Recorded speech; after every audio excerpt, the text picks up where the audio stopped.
Hi, I'm Dongshang. Welcome to Digging into China, where we explore China in depth to review unique perspectives.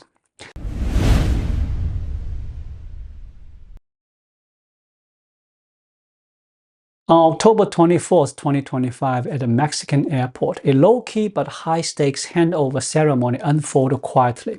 The 37-year-old Chinese man Zhang Zhidong, going by the alias Brother Wang, also known as Mr. Haha, Mr. T, or even Nelson Mandela, was personally escorted by Mexico's security minister and directly turned over to US DEA agents.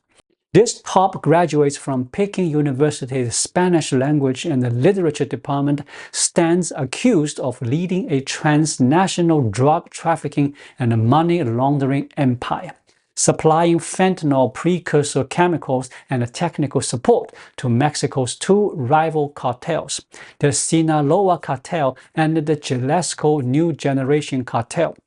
The sheer volume of drugs involved is staggering. 1.8 tons of fentanyl, that's the equivalent of 1.8 billion lethal doses, plus 1 ton of cocaine and 600 kilos of methamphetamine, with the funds reaching into the billions of dollars and annual profits of at least $150 million. The U.S. Federal Court for the Eastern District of New York has brought 23 felony charges against him, including 8 counts of drug manufacturing and distribution and 15 counts of financial crimes. Word of this spread like wildfire, and global opinion erupted like a tsunami. Peking University alumni groups lit up with chatter. Several classmates from the Spanish department posted confirmations. That's him, Zhang Zhidong, class of 2006, the math genius who aced every test. On the X platforms, the hashtag Zhang Zhidong shot straight to the top, with users gasping, how does a straight-A student from China's Harvard end up as the real-life Breaking Bad protagonist? Zhang Zhidong's story isn't just a personal tragedy of unchecked ambition, it's a stark snapshot of the drug crisis ripping through China, the US, and Mexico. Fentanyl claims over 100,000 American lives every year, with 90% synthesized in Mexico and most of the raw materials shipped out from China. How did he transform from a struggling student in poverty to the fentanyl king? Drawing from the latest reports and investigations, we'll trace his path to the dark side, uncovering that one fatal whim at the crossroads that doomed a brilliant mind.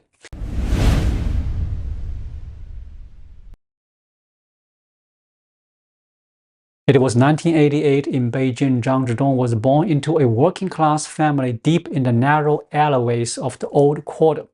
Those were the roaring yet treacherous days of China's reform and opening up wave. His parents both worked for state-owned enterprises. His father at a steel mill, his mother at a textile factory. The three of them crammed into a tube-shaped apartment building of less than 400 square feet. Every morning, the wail of his father's factory whistle and the hum of his mother's loom were young Zhang's earliest memories. But the good times didn't last. In the 1990s, the storm of state-owned enterprise reforms swept through, laying off millions of workers. The Zhang family was hit first. Dad lost his job and drowned in alcohol. Mom scrambled for odd jobs just to keep food on the table. Their modest comfort slid into outright poverty. Meals often just thin porridge and pickled veggies, and from a tender age, Zhang learned the art of pinching pennies. Even harsher was the divorce when he was just 10. His father vanished to some far-off places and his mother remarried, and Zhang became, in fact, a left-behind child. He was incredibly independent from the start, never whined, never asked for help. One childhood neighbor recalls. That kind of upbringing forged his character. Mild-mannered on the outside, steely tough within. He buried himself in books, teaching himself English and math, his grades leaving the rest of the class in the dust. Teachers would say, "This kid's mind is like a computer, worse at lightning speed." But poverty left its scars. He hated relying on anyone, always insisted on fixing things solo. That self-reliance was a strength at first, but down the line it became the spark that ignited his taste for risk. Beijing's wave of state-owned enterprise layoffs wasn't just an economic disaster, it was a deep social wound. Millions of families shattered, kids' childhoods shrouded in anxiety. Zhang's story mirrors that era perfectly. A genius brain paired with a broken home, setting his life on a wild, untamable gallop like a horse that slipped its rein.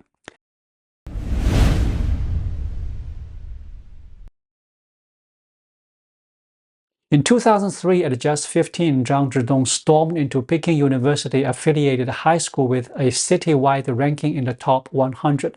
Haidian District, China's own Silicon Valley meets Harvard hub, is packed with the powerhouse schools. Peking University affiliated, Renmin University affiliated, Tsinghua affiliated, Beijing Normal University affiliated, and the rest of the Haidian Big Six, where competition burns white hot like the battlefield. Every year, these places sweep Beijing's top 50 spots in the gaokao, sending grads straight to Tsinghua or Peking University, or even Harvard and Yale.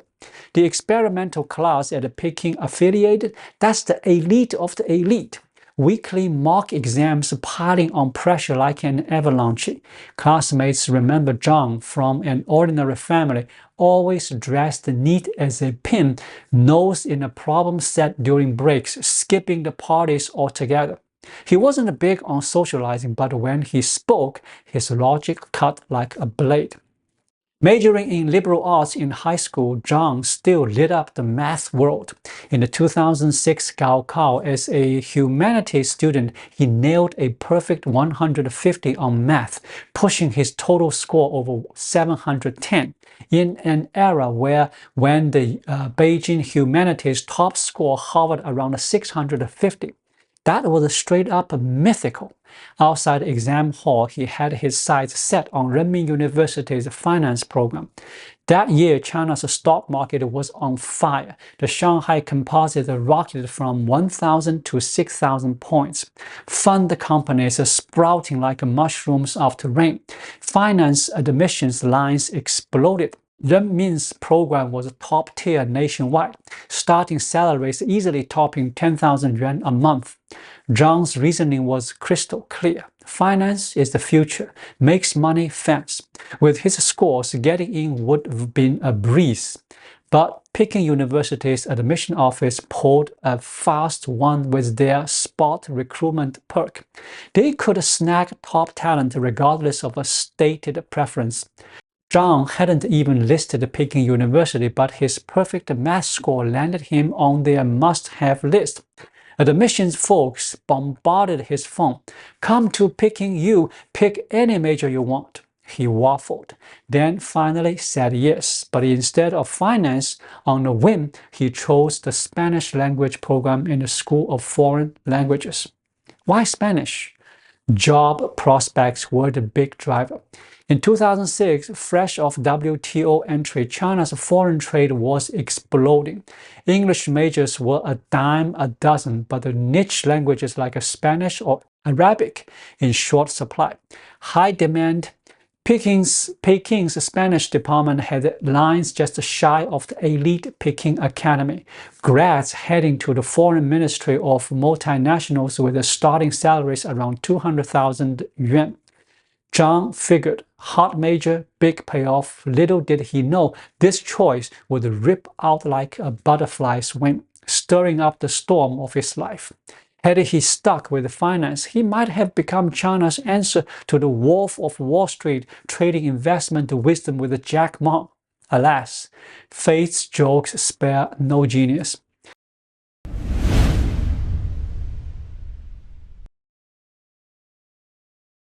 Peking University's campus, shaded walks, towering clock tower should have been Zhang's playground, but he soon sank into quicksand. Spanish classes dragged, verbal conjugations, cultural breakdowns, they drove this math brain up the wall. I am not learning languages to memorize vocab, he gripped to his roommates. Freshman year was tolerable, but by sophomore year in 2007, the burnout hit hard. Skipped classes, failed courses, credits hanging on by a thread. In the end, he took a year off. I need to get out, see the world, prove something to myself. His destination? Mexico. Not a random pick, but calculated. Mexico was China's biggest trade partner in Latin America, buzzing under NAFTA with Chinese firms flooding in. In 2006, China-Mexico trade toppled $20 billion, iron ore and energy deals booming. Zhang lined up a gig in advance with a Chinese iron mining company, pitching himself as a translator. Peking University Spanish major fluent. The boss heard Peking U and hired him on the spot. Monthly salary $5,000 plus room and board, a fortune for the student on leave. The Mexico adventure lasted a full year. Zhang shuttled through Sonora State's mining district, haggling contracts, smoothing logistics, dust-choked mine sites where Spanish flowed from him like a native tongue. He hobnobbed with miners, merchants, even local officials. That year, I tasted real freedom for the first time, he told a friend later. Even more, it unlocked his social butterfly side. That early independence made him a natural at small talk and networking. Mime bar nights, he'd clink glasses with Mexicans, picking up street slangs and unwritten rules of getting by. What started as a break remade him, from bookish nerd to trade wizard. Back home, he picked up studies, but his heart stayed in Mexico. School stumbled along. He delayed graduation until 2011. His thesis, cultural difference in China-Mexico trade. But his head was full of ore prices. At the commencement, he skipped the gown and jetted straight back. Peking U was the launchpad. Mexico's the real arena.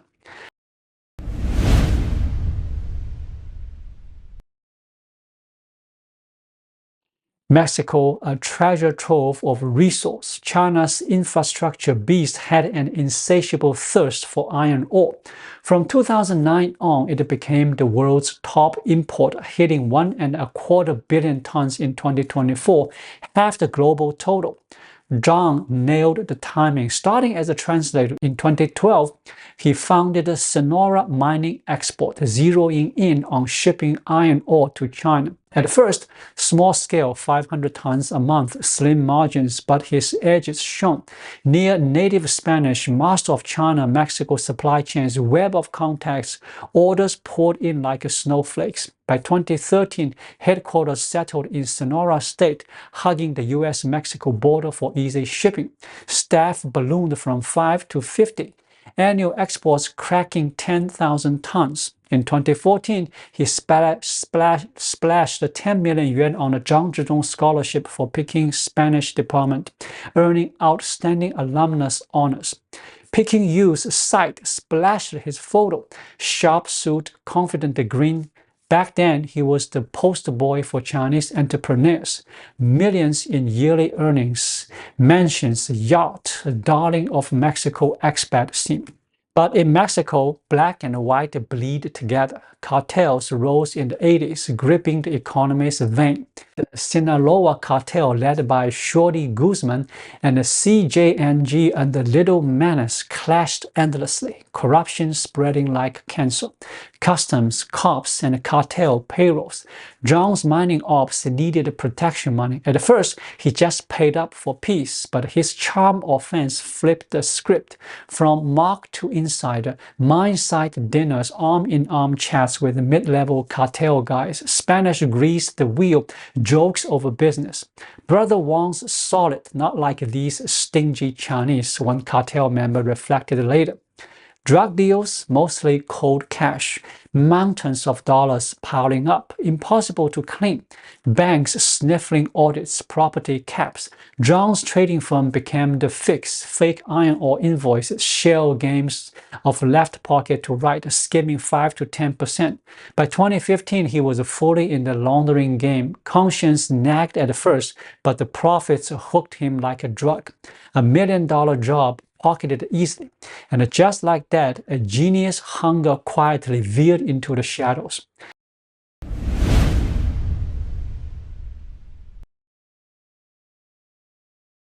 2020, global lockdowns from the pandemic and the Zhang's empire bucked the trend, expanding. He crossed the path with a cartel heiress, rumored daughter of a CJNG mid-leveler. Spanish poetry, candlelight dinners, Zhang won her over. The wedding was hush-hush, but it handed him Mexican citizenship. Marriage was strategy, and insider notes. It shifted him from outsider to family. Cartels offered the shields. He delivered the goods. Fentanyl was the pivot. This synthetic opioid packs heroin punch times 100, dirt cheap to make, $3,000 a kilo in raw materials, millions on the street. America's nightmare. Over 110,000 overdose deaths in 2024. Young folks hit hardest. Precursors mostly from Chinese chemical firms disguised as industrial solvents. Zhang plugged the cartel's gaps. He stood up a pharma outfit importing 4 ANPP precursors from China, routing through South America to Mexico. Mexican customs, a corruptor's dream. Officials raking in cartel bribes by the hundreds of millions yearly. Zhang greased the gates, shipments slipping through like a ghost. He taught himself chemistry, tinkering in Shanghai labs, inventing a cheap synthesis, 99% pure, cost down 30%. He trained Mexican tax, even rivals came knocking for tips. Brother Wang's know-how's worth its weight in gold. He took a page from an old Shanghai hustler named Ye Zhili, who back in 2005 was cooking meth down in Mexico, only to get pinched in 2007 with $200 million stuffed under his floorboard. Zhang, he went full architect, crafting a seamless pipeline with 150 shell companies, 170 bank accounts, funneling dirty cash through branches in LA and Atlanta. Bitcoin flips, real estate shields, high-end art auctions, he hit every angle, ranking in $150 million a year. Easy. And just like that, he dubbed himself the one and only Fentanyl King. The DEA started tracking him early in 2017, and an extradition attempt at the Canadian airport went wrong. 2 Canadian teams clashed during the arrest, and Zhang managed to escape. Then in 2021, one of his lieutenants was caught and cooperated with investigators and provided details on the full operation. Wanted posters were issued, but Mexico delayed any action, as many local police were connected to the cartels. In 2024, Claudia Sheinbaum took office as Mexico's new president. After talks with the U.S., she approved Zhang's arrest. He was sent to a maximum security prison, but he paid off a judge for a late-night hearing that moved him to house arrest. His home was near cartel areas, so in July, workers dug a 50-meter tunnel from under his bedroom. Using a fake passport, he escaped. On July 11, he took a private jet to Cuba, planning to travel onward to Russia. Russia has no extradition treaty with the US, and despite strained relations, he thought he could serve as a bargaining chip. However, authorities discovered his fake passport and sent him back to Cuba. Cuban officials questioned him, identified him, returned him to Mexico, and informed the US. On October 24th, he was arrested at the Mexican airport and handed over directly to US custody. Right now, Zhang's locked up in detention at the Eastern District of New York. The charges spell it out plainly. 1.8 tons of fentanyl exported, enough to potentially kill 1.8 billion people, plus $200 million laundered through a worldwide network. The DEA calls this bust a major blow to the fentanyl supply chain. If he's found guilty, it's life in prison without parole. Plain and simple.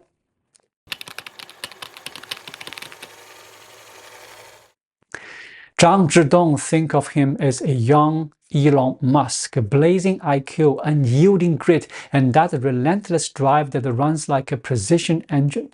One of his high school friends nailed it. He was always mapping out 10 steps ahead. But take one bad fork in the road and the whole thing unravels into tragedy, just like his predecessor Ye Zhili. So many Chinese players in this game end up as the tech guys, masters of trade routes and chemical tricks, quietly plugging the cartel's gaps. His arrest, it just might nudge the US, China, and Mexico toward some real joint effort. Stricter export checks from Beijing, a hard crackdown on corruption in Mexico, and smarter ways to curb demand in the US. And for Peking University, this one's a real sting. How do you keep your brightest stars from straying off the path? Zhang's story lays it bare. Let ambition run wild and those golden doors swing shut like a trap. A genius like him, he could have lit up the world, or as we see, plunged it into shadow. There, under fentanyl's grim cloud, his once thrilling legend, it just fades away, whispering from behind those cold iron bars. Thank you so much for watching. If you find this video helpful, please like it, drop a comment below, and hit subscribe button right here. It really helps YouTube suggest my video to others. I'll be back with more content soon. Until then, be well.